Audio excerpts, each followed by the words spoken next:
یا کوئی آپ کے پاس کوئی چیز ثبوت کے طور پہ؟ دیکھیں پورے میڈیا نے اس کو رپورٹ کیا ہے کہ دبئی لیکس میں یہ آیا ہے اور آج تک اس کی تردید نہیں آئی. یہ سپریم کورٹ کی ججمنٹ کی روشنی میں کہ اگر آپ اس کو کوئی بھی ایسی چیز جو پبلش ہو جائے اور اس کی تردید نہ آئے مستقل بنیادوں پر یہ رپورٹ ہوا ہے. آپ کے پورے الیکٹرانک میڈیا نے، سوشل میڈیا نے، تمام میڈیا نے اس کو رپورٹ کیا ہے اور اس کی تردید اگر نہ آئے تو یہ تصور کیا جائے گا کہ admitted facts need not to be proved. اور دوسری بات آپ کو میں بتاؤں کہ راؤ انوار، جس کو آپ کو یاد ہوگا زرداری صاحب اپنا بچہ کہا کرتے تھے، اس کی بھی رپورٹ ہوئی ہیں 77 یعنی 77 جائیدادیں اس کی رپورٹ ہوئی ہیں. اگر اس کی 77 جائیدادیں ہیں تو مجھے بتائیں یہ تو اس کے نقلی بچے کی ہیں. اصلی بچوں کے کتنے پیسے ہوں گے اور کتنی پراپرٹیز ہوں گی یہ یا اللہ جانتا ہے یا ہماری انٹیلیجنس ایجنسیز کا کام ہے کہ یہ کام کریں اور یہ ان کو اپنے انجام تک پہنچائیں اور نیب کو ان کے پیچھے لگائیں، ایف آئی اے کو پیچھے لگائیں، ہماری پولیس کو پیچھے لگائیں. اینٹی منی لانڈرنگ جو ایجنسیز آپ نے بنا رکھی ہیں ان کو آپ ایکٹیویٹ کریں. جو آپ کا بیسک آپ کی جو گفتگو تھی جہاں سے ہم نے آغاز کیا کہ ایک میجر اور ایک کرنل جو ہیں وہ اس وقت اڈیالہ جیل کے سارے معاملات دیکھ رہے ہیں، اس کو پروو کرنے میں آپ کو نہیں لگتا کہ شاید بہت مشکل ہو جائے عدالتی فورم کے اوپر، اور خاص طور پہ جب سول ایڈمنسٹریشن جو ہے وہ ابھی تک اس کلیم میں آپ کے ساتھ نظر نہیں آتی؟ وہ تو یہی ہمیشہ کہتے ہیں کہ معاملات سول ایڈمنسٹریشن کے ہاتھ میں ہیں. ایسی کوئی بات کم از کم ان کی طرف سے نہیں ہے. میں آپ کو خود بتا رہا ہوں، میری موجودگی میں کئی دفعہ جیل کے آفیشلز نے اس بات کو کھل کے کہا ہے کہ جی ہماری مجبوری ہے کہ یہاں وہ کیمرے میں بیٹھے دیکھ رہے ہیں.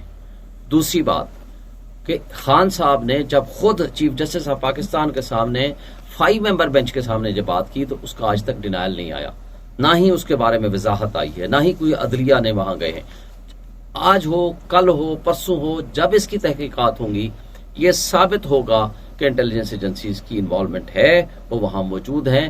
پہلے تو ہماری پٹیشن پہ دیکھتے ہیں نا کہ وہ جواب کیا دیتے ہیں. ہو سکتا ہے وہ ایڈمٹ کر لیں، وہ کچھ اور ریزن دے دیں، جو بھی وہ کہیں گے اس کے مطابق ہم بات کریں. شعیب صاحب یہ بتائیے گا کہ آپ عدلیہ کی توقیر کی بات کر رہے ہیں کیونکہ آپ بھی ایک وکیل ہیں. فیصل واوڈا نے عدلیہ کے خلاف اور ایک بڑا محاذ کھولا، پریس کانفرنس کی، اور آج انہوں نے جا کے سجدہ کر کے اور معافی بھی مانگ لی اور ان کو معاف بھی کر دیا گیا. دیکھیں معافی مانگنے کی حد تک تو میں کوئی بات نہیں کروں گا. وہ تو کہتے تھے میں نے بالکل معافی نہیں مانگنی. وہ آپ نے ان کی پریس کانفرنسز مستقل دیکھی تھی. وہ جو سروں کے فٹ بال بنا رہے تھے، آج تو وہ سجدہ کرتے ہوئے جب میں نے ان کو دیکھا، استغفر اللہ استغفر اللہ، اس پہ مجھے بہت افسوس ہوا. میں نے اس پہ اپنی ٹویٹ بھی کی ہے کہ آپ اتنے نہ گر جائیں کہ آپ اپنے آپ کو بھی نہ سنبھال سکیں. تو بات یہ ہے کہ ان لوگوں کو جو لانچ کرنے والے تھے وہ ظاہر ہے آپ کو پتا ہے کہ کون لانچ کرنے والے تھے. اوپر نیچے 24 گھنٹے کے اندر 13-14 پریس کانفرنسز ہوئیں اور قاضی صاحب نے ان کو 2 کو نوٹسز دیا. اس کے بعد پچھلی تاریخ پہ معافی قبول نہیں کی، اس تاریخ پہ معافی قبول کر لی. بہرحال اس سے زیادہ میں کچھ نہیں کہوں گا کہ اگر آپ کو واقعی احساس تھا تو احساس تو پھر اس پریس کانفرنس کے ہونے کے بعد، نوٹس ہونے کے بعد آپ کو اسی وقت کر دینا چاہیے تھا. اس کے بعد تو آپ اڑے رہے، ڈٹے رہے. اس کا مطلب ہے کہ جن طاقتوں نے آپ کو اس کام کے لیے سلیکٹ کیا تھا تو پھر انہی طاقتوں نے آپ کو کہا کہ اب معافی کے علاوہ چارہ نہیں ہے، تو پھر آپ نے معافی مانگ لی. تو پھر آپ کی انڈیپینڈنٹ کریڈیبلٹی تو کوئی نہ رہی کہ کل آپ اتنی لمبی لمبی باتیں چھوڑ رہے تھے، آج آپ جا کر کے سجدے میں گر گئے. یعنی کچھ تو فرق ہو کہ ٹھیک ہے جی مجھے اب احساس ہو گیا، میں آ گیا ہوں، معذرت کرتا ہوں، لیکن اب آپ سجدے میں گر جانا یہ تو میرا خیال ہے کسی حساب سے مناسب طریقہ ہے. یہ بتا دیں کہ فیصل واوڈا جو بولتے ہیں، جو بات کرتے ہیں، جو کردار ہے، وہ یہ سمجھا جاتا ہے کہ وہ پیچھے اسٹیبلشمنٹ کا ہے. تو کیا یہ اسٹیبلشمنٹ سپریم کورٹ کو سجدہ کر رہی ہے یا سرنڈر کر رہی ہے اپنے آپ؟ دیکھیے میں تو اس کو اس حوالے سے نہیں کہنا چاہتا، مگر جو فیصل واڈا صاحب کا تھا، جو گفتگو ہوتی تھی، اس میں کوئی شک نہیں، آپ کی بات درست ہے کہ ایک پریزمپشن اور پرسیپشن یہی ہے کہ جو اسٹیبلشمنٹ بلوانا چاہتی ہے ان سے وہ بلوا لیا. لیکن جتنا ان کا وہ سجدے میں گر جانا، یہ میں سمجھتا ہوں کہ ان کا یہ ذاتی فیل ہو سکتا ہے، لیکن یہ غلط فیل ہے. یہ استغفر اللہ اس انداز تک چلے جانا اور آپ کی کدھر وہ بڑکیں، کدھر متکبرانہ گفتگویں، اور جا کر کے پھر آخر آپ سجدے میں گر جائیں، یہ کوئی بیلنس بھی ہونا چاہیے. شعیب شین صاحب، آج بجٹ اجلاس پنجاب اسمبلی میں مریم نواز نے وہاں پہ جو اپوزیشن لیڈر ہیں ان سے سٹاف اور گاڑیاں واپس لے لی، اور ان کے خطاب میں شروع میں ان کا کہنا تھا کہ یہ مجھے ٹک ٹاکر کہتے ہیں، ان کو یہ نہیں معلوم کہ ٹک ٹاک بنانے کے لیے مجھے کتنی محنت کرنی پڑتی ہے. بہت اچھی بات کی اس نے کہ جی ٹک ٹاک کے لیے بہت محنت کرنی پڑتی ہے. وہ ٹک ٹاک کے لیے ہی تو محنت کر رہی ہے. اس کی شرم و حیا تو پہلے ہی ختم ہو گئی کہ جس وقت کسان بھوک سے مر رہے ہیں. 800 ارب روپے کا نقصان ہوا ہے کسانوں کو، پنجاب کے کسانوں کو. اب اگلی فصل لگانے کے لیے ان کے پاس پیسے نہیں ہیں. اب یہ بےمان ٹولہ جو ہماری گندم، سونے جیسی گندم کو کہتے ہیں اب ہم ایکسپورٹ کریں گے، پھر گندی گندم دوبارہ بعد میں امپورٹ کریں گے. ان بےمانوں نے جو اس وقت پنجاب کا حشر کر دیا ہے، ان ٹولوں نے، میں سمجھتا ہوں کہ یہ قابل معافی کسی صورت نہیں ہے. آپ نے دیکھا نہیں ہے، ابھی میں نے ٹویٹ بھی کیا ہے، وہ اتنی بڑے کیمرے اور ایسے ہیں کہ جیسے میں نے کوئی ویڈیو کی، جو فلموں کی شوٹنگ میں بھی اتنے کیمرے نہیں دیکھے، اور اس انداز سے جناب کیمرے آ رہے ہیں جا رہے ہیں. اس کی یار شرم کرو. اور 560 ارب روپے، کین یو امیجن؟ اتنا پتہ نہیں کتنے، سوری میں غلطی نہ ہو جائے، 5 ارب 60 کروڑ، سوری 5 ارب 60 کروڑ روپیہ انہوں نے صرف میڈیا کے لیے مختص کر دیا کہ جی ہم ایڈورٹائزمنٹ کریں گے. آپ نے دیکھا ہے آج کے اخباروں میں اتنے بڑے بڑے اشتہار ایڈورٹائزمنٹ کے لیے. جی اپنی تصویریں اگر شائع کرنی ہے تو سپریم کورٹ کا فیصلہ ہے کہ ان کی جیب سے یہ پیسے ادا ہوں گے، یہ سرکار کے پیسوں سے نہیں کر سکتے.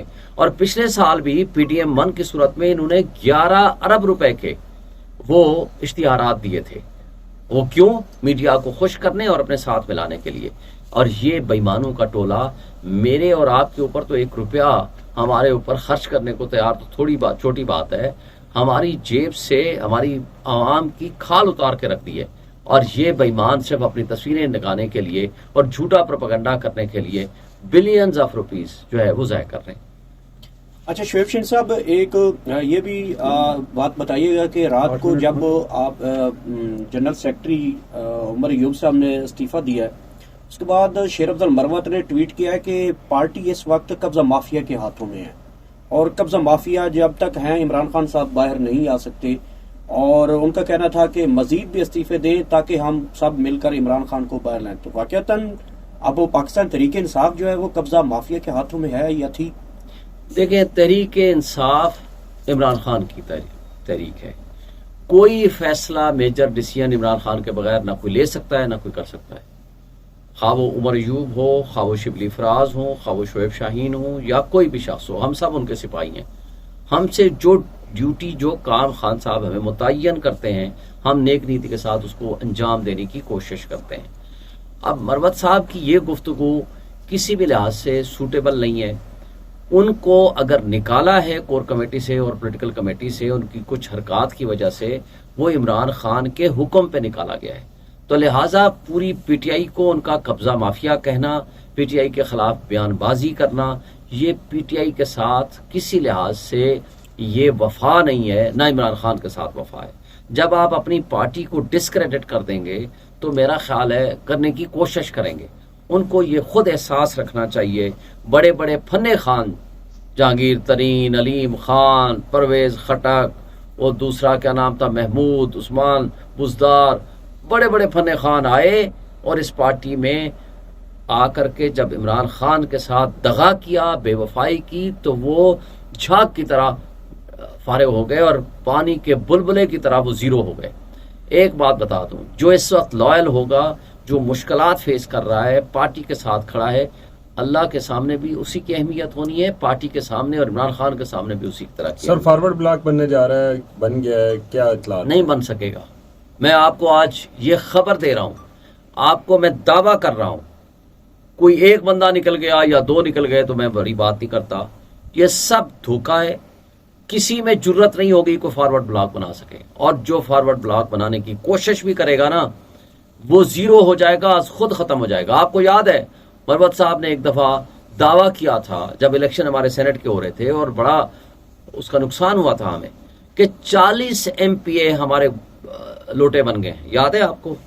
یہ میڈیا میں آ کر کہا تھا. اس وقت اگلے 2 دن بعد الیکشن تھا ہمارا سینٹ کا، اور وہ بہت خطرناک بات تھی. مگر آج بھی ایک بھی لوٹا نہیں بنا. آپ کے سامنے ہے الحمدللہ. وہ سارے ایم پی ایز 107 108 جو بھی ایم پی اے ہمارے، وہ سارے بہترین اپنا کام کر رہے ہیں. تو دیکھیں، آپ اس طرح کی جنرل اور ویگ باتیں کر کے اپنی پارٹی کو اگر آپ نقصان پہنچائیں گے تو پھر لوگ آپ کے بارے میں سوال کریں گے. یہ قابل افسوس بات ہے کہ اگر آپ نے پارٹی چھوڑنی ہے تو آپ پارٹی چھوڑ دیں. آپ پھر مخالف سمت میں کھڑے ہو کے پھر آپ تنقید کریں، میرے پہ کریں، شبلی فراز پہ کریں، عمر ایوب پہ کریں، ہر ایک پہ کریں. دیکھیں عمر ایوب نے از خود ریزائن کیا ہے، جس کو پارلیمانی پارٹی نے آج اس کو ریجیکٹ کر دیا ہے کہ نہیں. میں اپنا تجربہ آپ کو بتاؤں، مجھے پچھلے کئی سالوں سے ان کے ساتھ کام کرنے کا موقع ملا ہے. دی بیسٹ پرسن ہمارے پاس اگر کوئی ہے وہ عمر ایوب ہے. بہترین، پولائٹ، شارپ مائنڈیڈ اور اسٹریٹ فارورڈ، محنتی، کمپیٹنٹ اور بہترین گفتگو کرنے والا. مارے کھائی ہوئی ہیں، آپ نے دیکھا ہے اس بیچارے کو، اس نے اپنے جسم پہ ایسی مارے کھائی ہوئی ہیں جو اس کے جسم کے نشانات آپ دیکھ لیں. اس کے باوجود 40 مقدمے وہ بھگت رہا ہے، اس کے باوجود اگر وہ پارٹی کے ساتھ لائل ہو کے کھڑا ہوا ہے. آج ہم اپنی ہی پارٹی کے اپنے ہی لیڈر کو ڈسکریڈٹ کریں گے تو مجھے بتائیں میں پھر پارٹی کے ساتھ تو لائل نہیں ہوں. میرا اگر اعتراض ہے، فرض کرو ہم اعتراض کرتے ہیں، میں خان صاحب کے ساتھ بھی اعتراض کرتا ہوں، میں کور کمیٹی میں بیٹھ کے بھی اعتراض کرتا ہوں، میں پولیٹیکل کمیٹی میں بھی اعتراض کرتا ہوں اور کھل کے کرتا ہوں، آپ گواہ ہو میرا. لیکن کبھی یہ نہیں کیا کہ اندر بیٹھ کے کوئی گفتگو جو ہے میں باہر آ کر کے ایسا کروں. یہ نہ میرا مزاج ہے، نہ کسی کا یہ طریقہ کار ہونا چاہیے. اگر ہم پارٹی کے ساتھ لوائل ہیں، اگر پارٹی کو ہم نے آگے لے کے جانا ہے، اگر پارٹی میں میں نے تفریق پیدا کرنی ہے، تقسیم پیدا کرنی ہے، تفرقہ ڈالنا ہے، تو پھر میں پارٹی کے باہر بیٹھ کے ایسی باتیں کروں گا جس سے ورکرز بھی کنفیوز ہوگا، جس میں پارٹی کو بھی نقصان ہوگا. لیکن یہ میں دعوے سے کہہ رہا ہوں کوئی فارورڈ بلاک نہ بنا ہے نہ بن پائے گا. اگر کسی کی نیت ہے بھی، کسی کی خواہش ہے بھی، وہ یہیں دم توڑ جائے گی. شعیب شہین صاحب آخری سوال ہے، یہ بتائیے گا کہ ڈی سی اسلام آباد نے میرے خیال میں ابھی تک جو ہے وہ عدالت کے سامنے تو کہا کہ ترنول پہ جا کے اسلام آباد جو ہے وہ جلسہ کر سکتی ہے پی ٹی